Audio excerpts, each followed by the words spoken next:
নমস্কাৰ পৰম শ্ৰদ্ধাৰ প্ৰিয় বন্ধু বান্ধৱীসকল। আজি মই আপোনালোকৰ আগত মোৰ এটা অতি সৰুকৈ লিখা কবিতা আবৃত্তি কৰি দিব বিচাৰিছোঁ। একচুৱেলি কবিতা হয় নহয় নাজানো, বাট মনলৈ যি আহে তাকে লিখি থাকোঁ। আজি সৰুকৈ লিখা কবিতাটি পঢ়ি দিছোঁ। কবিতাৰ শিৰোনাম জীৱনৰ চকামোকা বাট। চকামোকা জীৱনৰ ঢৌৱে জীৱনত সুখ দুখৰ আমেজ দি যায়।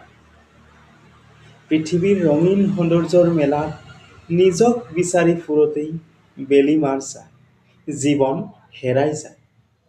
হেৰুৱা জীৱনক পুনৰাই বিচাৰি দুগুণ হেঁপাহ আৰু উৎসাহেৰে জীৱনে নিজক সজোৱাৰ পণ লয়। পদে পদে উজুতি আশাত আৰু নিৰাশাই জীৱনৰ লগৰী হয়।